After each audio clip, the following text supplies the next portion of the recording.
Happy Saturday.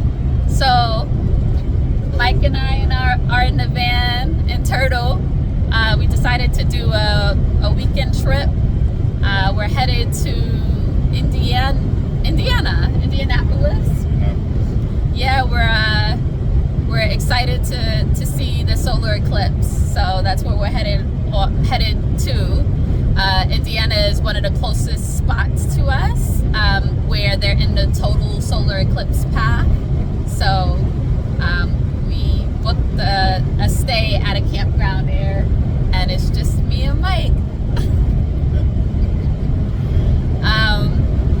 Yeah, so this is my third solar eclipse, and for Mike this will be his second solar eclipse. So in a few years ago in 2017, when the kids were younger, the total solar eclipse path was over South Carolina, Charleston, where Mike is from. So we very last minute decided to get up and go and take the kids. We took the long drive, and it was totally worth it. It was such an amazing experience. The kids loved it. We loved it. There was just a lot of excitement in 2017 about the solar eclipse. A lot more then, I think, than now. I feel like I hardly have heard. Bigger. Yeah, I feel like I have hardly hear anyone talk about the solar eclipse the way people were talking about it in 2017. So, but yeah, whenever I get a chance to experience one, it's such an amazing experience, and they don't happen very often. So I looked it up, and since they've been recording it, there's only been 15 solar eclipse where the path have been over the U.S. Since I think the 1800s when they started recording it, and the last one, so the one previous to 2017 was actually in 1979. So it's just pretty crazy that we've been able to do these two in our lifetime here. And I did another one. I actually was really lucky that when I was in Zambia, there was a total solar eclipse there, and that was my first experience. It was such an amazing experience that I said, anytime there's a solar eclipse and I'm anywhere near it, I'm gonna do it. So I'm so glad that Mike loves it too, and Mike is down to do it. Yeah. Next one is until 2045. So get ready, because you have about 20 years. The next one is gonna be in 2045. So if you haven't experienced it yet, you should definitely experience it. And it's not you have to be in the path, the total eclipse path, because it's not the same if it's not total. The sun is just so bright, that even if 5-10% of the sun is shining, it's you don't get to experience really nighttime just randomly in the middle of the day. And then everything gets quiet, the birds, it's a very I don't know, a miraculous, for me, spiritual experience. And so I encourage people to do it. So if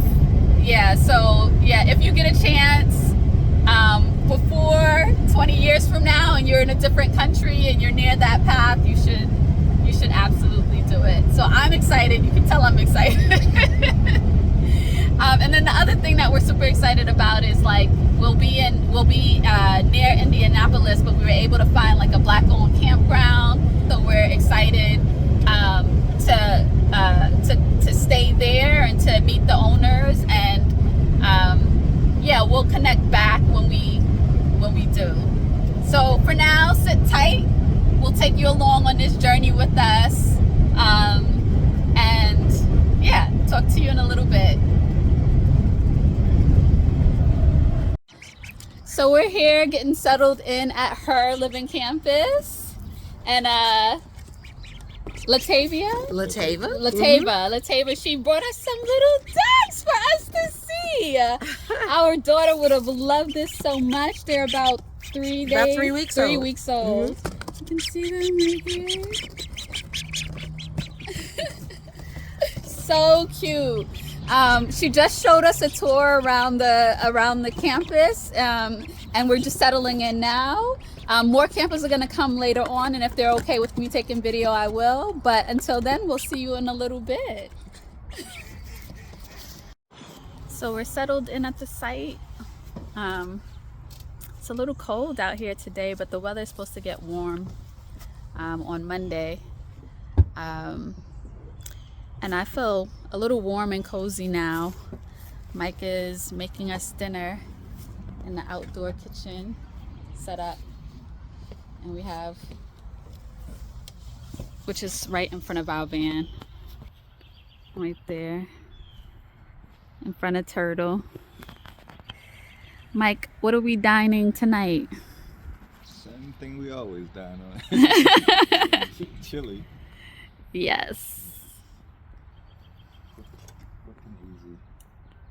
Yeah, that's one of our camp staples, especially on what looks like it's gonna be a pretty cold night tonight. But we don't really like to just like stay in the van. Like, we really like the camping experience. So I have my layers on, got my hat on. Mike already has the fire set up, ready to light when we're ready. I'll show you that. 1 second. We have like this little self-contained portable fire pit that's awesome. That's amazing. And it packs up really small, and you know, we just keep it in the van. The great thing about it is it has like this reflector at the bottom, so it actually gives off way more heat than like a regular fire pit. So like, you know, fire pits that be at some campgrounds, especially like state park campgrounds, those little fire areas where you put the wood directly on the ground. This is actually much warmer, so we'll be fine. I have my layers on. I feel comfortable. I'm still in the sun. The sun is gonna set probably in a couple of hours, and yeah, Mike and I are gonna enjoy one of our favorite pastimes, which is just sitting around the campfire and just enjoying each other's company. Okay, so I'll check back in. We are currently in Indianapolis, and we're doing some real detective work here. There's a Madam C.J. Walker building, and we're trying to find the actual original building, and we're having a good bit of fun. So you can explore with us. So instead of doing our typical hike, you know, our typical Sunday walk, we are walking, but we're walking in the city of Indiana, and we're getting our Black history on. So totally enjoying it, and hopefully you can help us uncover the real Madam C.J. Walker business that when she relocated her business here to Indiana. I'm loving it. I'm loving like relearning history and finding out some details that I never knew about, and so I'll share it with you. All right, and I'll see you in a little bit. So we're here during a solar eclipse. We're anticipating the big reveal, or actually that was the opposite of reveal. The big eclipse. The total eclipse. We're having such a great time. It's a bright and sunny and warm, beautiful day in Indianapolis. We're on Black stewarded land. There's lovely music playing in the background. There are people here all taking in the event. Some are camping, some just came for the day, for the moment, and we're having a good time. It's already started, probably like 40 minutes or so before the total eclipse. Yeah. All right.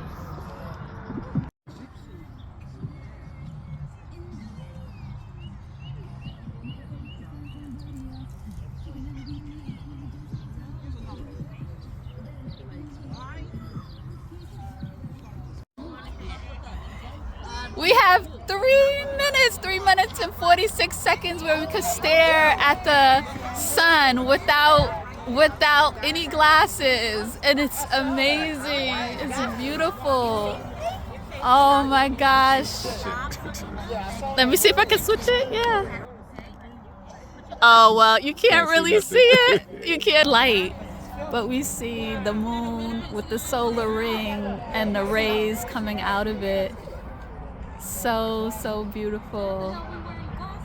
We drove over 8 hours for these 3 minutes. Totally worth it.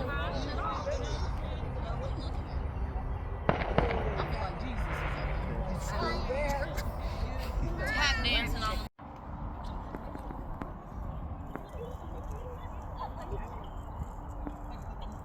You gonna count? Okay, Rain said she wants to count. Rain, where is they? Hey, so I was just editing a video and realized we never kind of did our post-trip wrap-up. So I'm gonna just check in with Mike. You can see him behind me. He's working on our deck, so let's check in with him and we can do that post wrap-up.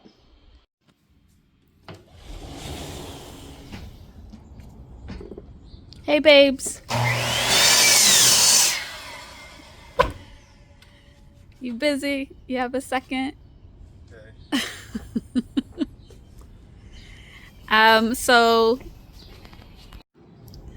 So Mike is hard at work. I interrupted his work at building our dream deck that I'm excited about.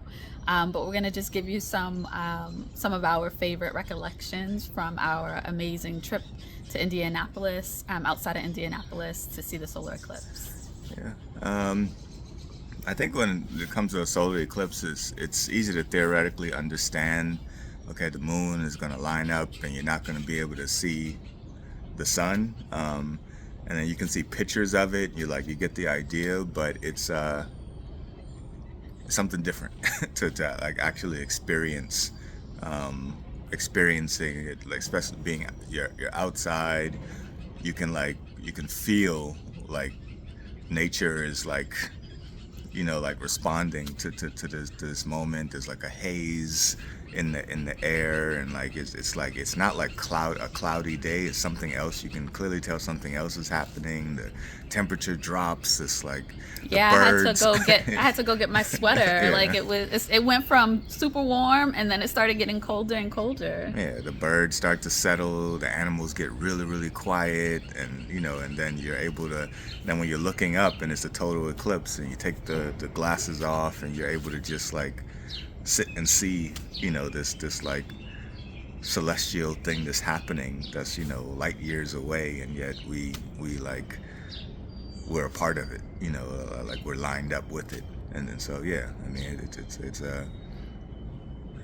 won't be another eclipse in the US until 2045, but if you happen to be somewhere else, or even for that one, it's something that you have to kind of be a part of. You have to align yourself with it in order to truly appreciate it. I mean, it's essentially becoming night in the middle of the day, so bats start flying around. It's just like, it's a surreal thing to be in the middle of the afternoon and suddenly, and people compare it, it's not really even night per se. It's not exactly like it turned nighttime in the middle of the day. It's a different thing. Yeah, and so you can try to approximate it with language, but you just have to experience it. Yeah, so of course, I mean, I'm a rave about the eclipse, but we were also fortunate to be able to be in that space for the eclipse. So while we were sitting there at her living campus, I was just so grateful, right? So right in front of me, there was an older woman who was doing, right in front of where we were sitting, there was an older woman doing these little yoga sessions for all the people there. And she started with the little ones first, and she had kind of tailored her instructions for them. But then later, as the day, as we were going through the different phases of the solar eclipse, different people came up to her. So she was working with a young adult woman, and then she was working with an older woman, and it was just so nice to just see all that happening in front of us, and then there was just different people there on this land. So it was just a lovely space to experience. Yeah, and I think, speaking as an introvert, we're both introverts, but speaking as an introvert, I really appreciated how it was such an open, welcoming environment without being like a forced group activity where like everybody was interacting with each other, but like people were allowed to be calm and to like be at peace and like really take in the experience. Even with the yoga thing, it wasn't like, like the woman, Mama Hiwa, they call her, Mama Hiwa, the way that she facilitated it, it was just like, come to the mat. If you want to do something, come over to the mat. And she kind of tailored it to what it was that that the person was looking to do, instead of trying to do like one big group thing where, and so it was just very, the vibe there was just very, it felt you felt at ease, you felt at home in that environment, and that's the product of a very intentional effort among the people who congregate at her living campus. Yeah, so Sister Latava, who you saw earlier in the video, I was just sitting there, and she was sitting off at another part, and I don't know, like I just like I guess was putting myself in her headspace, and it wasn't even my land, and I felt so proud of what was built, and I could just imagine, being on your land, seeing your children and your grandchildren, having a space that you cultivated, that you've put your time and energy in, and everyone is enjoying, and having this event on your space. I felt like so proud, and it was so inspirational to think of myself being able to provide that kind of environment for my future grandkids or great grandkids. So it was just lovely to just sit there and just experience it, even though it wasn't really, I was part of that experience, and I felt grateful to be a part of that experience. And I think it brings, the eclipse is about alignment, like the moon aligning with the sun in a particular way, where you have a particular perspective, and then people come and align themselves with that with that alignment. And I think it was, even within the space, you just get to feel that alignment, because we're looking at it and we're so inspired by what Latava had created, but she's constantly telling us wow, you guys have inspired me, I'm so inspired, like looking at the van and stuff like that, and we're just no, we're inspired. No, I'm inspired. And we're having a inspire off at the event. And it's just and this is not the first time that we've felt that as we've traveled. And I think this is the value of stepping out and going to a space, intentionally seeking out affirming spaces where there is alignment and values and sense of purpose and in communal values. And so you have these experiences that are they amplify what you're doing, and it's resounding, it resonates, and everybody in the interaction is boosted by those experiences. So it's more than just, when we first started traveling, we kind of emphasized safe spaces, traveling to safe spaces, but the bigger part of that is traveling to affirming spaces where you feel a sense of belonging.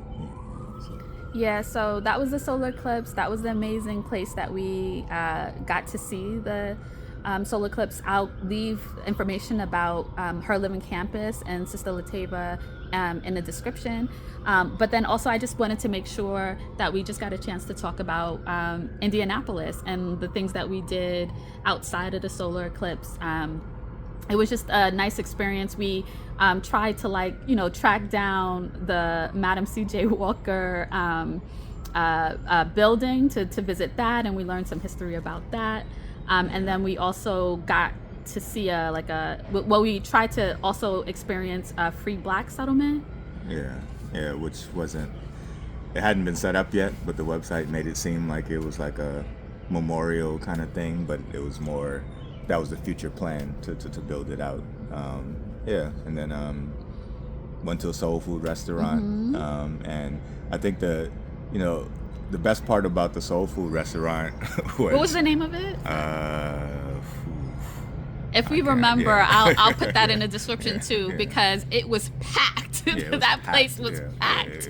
It was packed. I can't remember the name right now, but yeah, but because it was packed, there was a wait we were doing a takeout order. There was a wait for the takeout order, and for me, when you're traveling places, it's always nice to like interact with people who are from the place, and so we got a chance to just sit and chill and hang out and chat with people who were like from the area, and so that you know that's always, you know, you know, you it feels like a lot of the Midwest. It felt like up south to me. You know, growing up in the South, I felt like, you know, you had a woman in there with her church hat on. You know, it was like Sunday. She had just come probably straight from church to grab her some lunch, and like, you know, and it just felt very, very familiar to me, growing up in the South of the U.S. Yeah. So. Yeah, I mean, that's actually what I was thinking. Like, oh, Southern hospitality. Yeah, but we're in Indianapolis. Yeah, I guess it's all for New Yorkers, all South to me. Yeah, Indianapolis is nowhere near the South. It's not at all in the South. Yeah, he doesn't like when I say stuff like that. It just doesn't make any But sense. yeah, okay.